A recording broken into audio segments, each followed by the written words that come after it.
La chose la plus puissante que tu peux faire quand tu es étudiant est d'investir dès maintenant en immobilier. Mais est-ce qu'on a le droit de le faire avec un prêt étudiant? Et si oui, comment faire? Ça va être l'objectif de cette vidéo. Alors déjà, si tu regardes cette vidéo, c'est que tu es étudiant ou jeune actif et tu veux investir tôt en immobilier pour prendre de l'avance, profiter des intérêts composés et ne pas attendre 10 ans comme tout le monde. Le problème, c'est que tu as entendu parler du prêt étudiant, tu te demandes si c'est légal de l'utiliser pour investir en immobilier, mais personne ne t'explique concrètement, qu'est-ce qui est autorisé, qu'est-ce qui est risqué et surtout comment faire. Pour me présenter, je suis multi-investisseur immobilier et je me lance le challenge de te partager une astuce secrète par jour pendant 30 jours pour devenir rentable en immobilier en 2025 et en 2026. À 26 ans, j'ai moi-même acheté 4 biens immobiliers en moins de 3 ans qui me rapportent 1400 € net par mois, donc après remboursement des mensualités bancaires, sans rien faire. Et maintenant, je vous aide à faire pareil. Alors, est-ce qu'on a le droit d'investir en immobilier avec un prêt étudiant?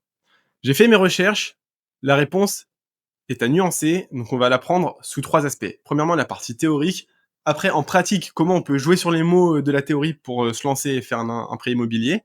Et enfin, toutes les difficultés auxquelles vous allez faire face et ce qu'il va falloir anticiper. Alors, on se retrouve sur ma tablette. La théorie, elle dit quoi? Faut savoir que dans le monde des prêts, dans 99% des cas, je simplifie, il y a que 2 possibilités. Dans le monde des prêts, il y a les prêts à la conso, donc un prêt à la consommation classique. Ils sont affectés à quelque chose. Donc ça peut être pour une voiture, ça peut être pour une télé, ça peut être pour des études, et ça peut être pour rien du tout. C'est juste un prêt à la consommation que vous donne votre banque. Le contrat ne stipule rien du tout. Vous pouvez en faire ce que vous voulez. Voilà, là j'écris rien. Donc ça c'est la première catégorie, c'est les prêts à la consommation, et la deuxième catégorie, c'est les prêts immobiliers. Donc je l'ai fait en bleu, la première catégorie, la deuxième catégorie. Maintenant, la théorie, elle dit quoi? Elle dit que quand on fait un prêt étudiant, en réalité, c'est un prêt à la consommation ici, qui est affecté soit à des études, soit à rien du tout. C'est dans ces deux cas. Ça, c'est un prêt étudiant. Prêt étu. Maintenant, l'autre partie de la théorie, elle dit quoi? Elle dit que pour acheter un bien immobilier, il y a que 2 façons. La première, c'est de faire un prêt immobilier et avec cet argent, on achète le bien, soit de payer en cash. Une maison, c'est payé soit avec ça, soit avec ça. C'est la loi, il n'y a pas d'autres options. Du coup, pour simplifier, la théorie, elle dit quoi? Elle dit que pour acheter votre maison, avec ce prêt étudiant, vous ne pourrez pas acheter directement. Si vous avez un prêt étudiant de 70 000 €, vous ne pouvez pas acheter directement les 70 000 € pour acheter votre maison. Ça, c'est la théorie. Maintenant, si on commence à bien comprendre la théorie, on comprend également très bien la pratique. Et la pratique, elle dit quoi? En tout cas, elle ne nous interdit pas de faire quoi? Eh bien, tout simplement de prendre notre prêt étudiant et de le mettre en apport pour faire un prêt immobilier classique. Alors, attention, je vous le dis dès maintenant, ça va être possible si le prêt étudiant, donc l'argent que vous avez récupéré, n'a aucune affectation. Vous pouvez en faire ce que vous voulez, y compris le mettre en apport pour un prêt immobilier classique. Par contre, si dans le contrat de votre prêt étudiant, il y a marqué affecté aux études uniquement, là, ça va pas être possible. Aussi bien légalement que d'un point de vue pratique, le banquier, il va lire votre contrat, il va dire, bah non, c'est pas possible. Et vous risquez même de briser la confiance que vous aviez avec votre banquier qui vous a donné votre prêt étudiant. Et de 2, il peut vous demander même de le rembourser entièrement tout ce qu'il vous a donné parce qu'il a cramé que ça n'allait pas être utile pour vos études. Donc il va vous demander de rembourser tout votre prêt étudiant et en plus de payer des pénalités de remboursement anticipées. Tant veut dire que vous avez tout à perdre, aussi bien d'un point de vue pratique que d'un point de vue légal, c'est pas possible. Donc cette option, on fait une croix dessus. Maintenant, si vous avez un prêt étudiant classique, donc un prêt à la consommation qui n'a aucune affectation, là, on peut effectivement le mettre en apport. Ce qui fait que concrètement, ça donne quoi? Je vous montre un de mes compromis. En fait, on voit que dans la partie un compromis, c'est le document qui met tout le monde d'accord avant qu'on aille chez le notaire et qu'on signe officiellement l'achat ou la vente. Compromis dit quoi? Il dit dans la partie financement de l'acquisition, c'est dans le cadre d'un prêt immobilier classique. Donc il y aura marqué ça également si vous faites un prêt immobilier classique, ou alors si vous achetez cash, il y aura marqué ici acheter cash. Mais il peut jamais y avoir marqué prêt à la consommation ou alors prêt étudiant, qui est un prêt à la consommation. Donc là vous allez mettre tout le monde d'accord, le banquier sera ok dans le compromis, il y aura marqué prêt immobilier classique, donc il vaudra bien commencer à étudier le dossier, et le notaire c'est pareil, lui il peut signer sans problème. Alors on a vu en théorie ce qui est autorisé, ce qui est interdit, en pratique comment tout ce qui n'est pas interdit on peut s'en servir pour faire un achat immobilier avec un prêt étudiant. Maintenant, on va voir toutes les difficultés qu'il faut dès maintenant anticiper que vont vous demander tous les banquiers, les notaires, etc. Alors, je vais décaler, je vais marquer à côté. La difficulté numéro 1, alors même numéro 0, c'est ce qu'on a vu ici,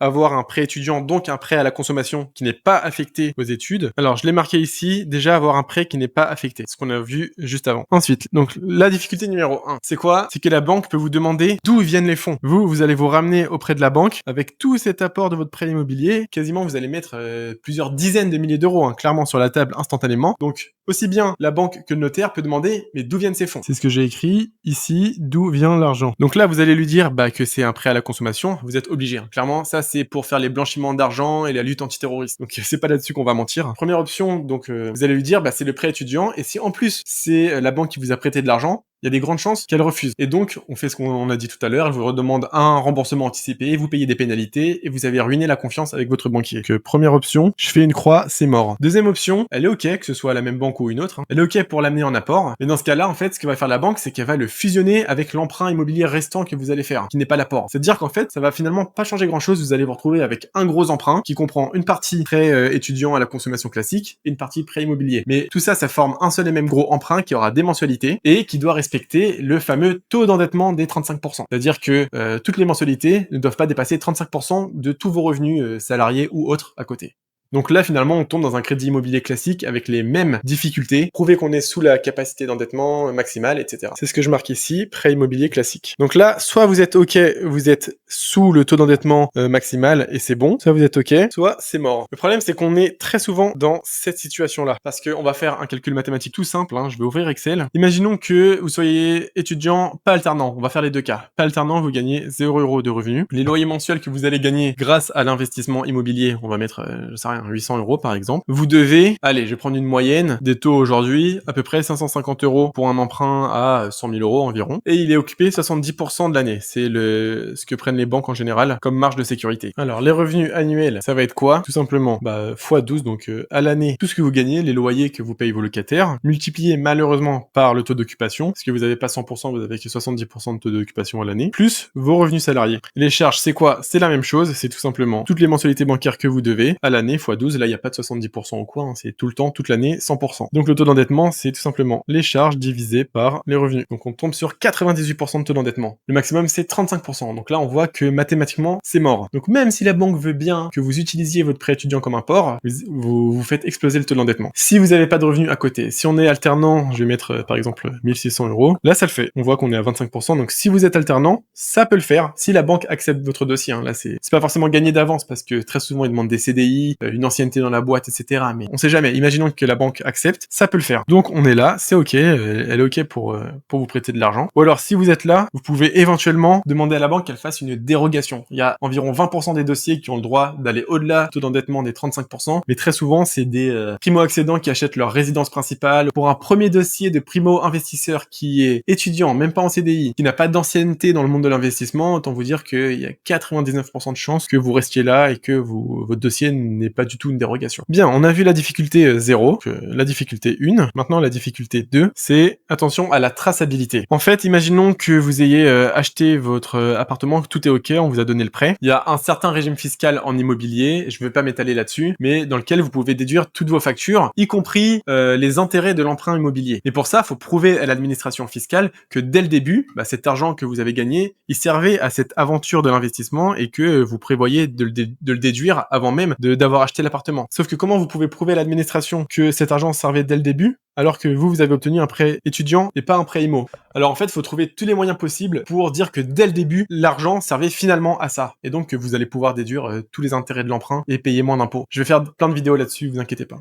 Qu'on peut faire, c'est avoir un compte en banque dédié à côté, pas forcément un compte pro, juste vous ouvrez Revolut, N26, ce que vous voulez, et instantanément, dès que vous avez obtenu le prêt, vous mettez l'argent dessus, et ensuite sur ce même compte bancaire, vous payez toutes vos factures avec, tous les travaux, etc. Comme ça, au moins, on peut comprendre que dès le début, l'argent a été utilisé là-dessus. Donc la deuxième difficulté, c'est la traçabilité des fonds, la partie administrative, il faut que tout soit carré. Et enfin, la troisième difficulté, c'est la partie assurance. Que vous, souvenez-vous, vous avez obtenu un prêt étudiant, un prêt à la consommation ici, qui a donc une assurance, si jamais vous n'arrivez pas à rembourser le prêt, qui couvre plein de choses. Par exemple, si c'est un prêt étudiant, c'est que finalement vous devez mettre un terme à vos études. Si c'est un prêt à la consommation, c'est finalement vous êtes viré, votre entreprise elle fait faillite, etc. Donc il y a des assurances qui couvrent ça, elles servent à ça, les assurances. Sauf que vous, cet argent, vous allez en faire un prêt immobilier classique. C'est-à-dire que vous devez payer une assurance en plus qui couvre tout le prêt que vous avez fait ici pour à la fois l'utiliser dans un investissement immobilier. Donc vous allez payer 2 fois les assurances. Ça se fait encore, une assurance aujourd'hui, c'est dans les 10 € par mois pour cet ordre de grandeur qu'on fait depuis le début. Mais il faut être au courant de ça, vous allez payer 2 assurances pour le même prêt immobilier. Alors,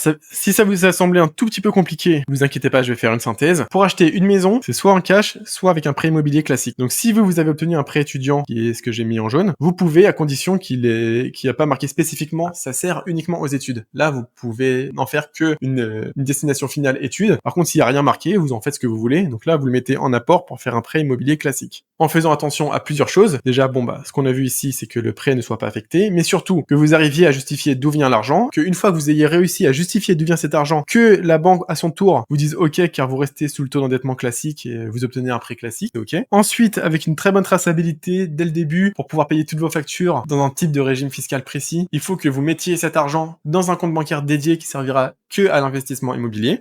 Et enfin, en 3, je l'avais pas marqué, mais il faut des assurances x2. Une qui couvrira donc le prêt immobilier et une qui couvrira le prêt étudiant. Donc vous allez payer une autre assurance. Donc si toutes ces conditions sont réunies, effectivement, c'est jouable. En tout cas, légalement, c'est OK. Et d'un point de vue pratique, bancaire, ça peut être totalement OK aussi. Malheureusement, s'il y a une seule de toutes ces conditions qu'on vient voir qui n'est pas remplie, c'est pas possible, vous n'allez pas pouvoir utiliser votre prêt étudiant pour acheter un bien immobilier. Enfin, du moins pour le mettre en apport d'un prêt immobilier classique. En tout cas, si tu as réussi à satisfaire toutes ces conditions et que c'est OK pour faire un prêt immobilier classique, ou alors si tu es juste intéressé par l'investissement immobilier en général, n'oublie pas de surtout t'abonner à ma chaîne parce que toutes les vidéos qui arrivent, c'est exactement sur ça. C'est les astuces pour investir en immobilier et être rentable en 2025 et en 2026. Pour conclure, donc tu as à présent compris comment utiliser un prêt étudiant pour pouvoir investir en immobilier. Ça t'évite de te retrouver avec un prêt requalifié, de payer des pénalités, voire de ruiner la confiance que tu as avec ta banque. Donc si t'as bien aimé cette vidéo, like la vidéo, abonne-toi, parce que crois-moi, la prochaine vidéo qui arrive, tu ne veux pas la louper. C'est comme toujours, soit tu travailles toute la semaine pour pouvoir payer ton loyer, soit tu deviens celui qui encaisse les loyers. C'était Adam Willy, à bientôt. Et pour découvrir d'autres astuces secrètes d'investisseurs immobiliers, regarde cette vidéo et abonne-toi.